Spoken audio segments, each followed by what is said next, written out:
సముద్ర తీరం దగ్గర సునీత అనే యువతి స్నేహితులతో కలిసి విహారయాత్రకు వచ్చింది. కాని ఆ బీచ్లోనే కొంతమంది దుష్టులు ఆమెను వేధించి చివరికి చంపేశారు. ఆమె శవాన్ని అలలు దాచేశాయి.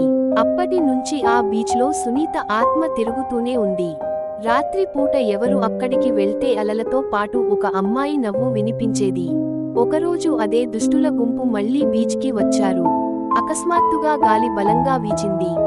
అలలు ఎగసిపడ్డాయి. ఆ నీటిలోంచి తెల్లని చీరలో సునీత ఆత్మ బయటికి వచ్చింది. వారి కళ్ల ముందే రూపం మార్చుకొని భయంకరంగా మారింది. వారు పారిపోవాలని చూసినా ఒక్కొక్కరిని అలలు లాక్కెళ్లాయి. కేకలు వేస్తూ చివరికి అందరూ సముద్రంలో మునిగిపోయారు. ఆ రాత్రి తర్వాత ఆ బీచ్లో ఎవరూ రాత్రి తిరగడానికి ధైర్యం చేయలేదు. సునీత ఆత్మ తన పగ తీర్చుకుని కూడా ఇంకా అక్కడే ఉంటూ మహిళలకు హాని చేసే వారిని శిక్షిస్తుందని గ్రామస్తులు నమ్ముతారు. ఆ బీచ్ పేరు దయ్యాల బీచ్ గా మారిపోయింది.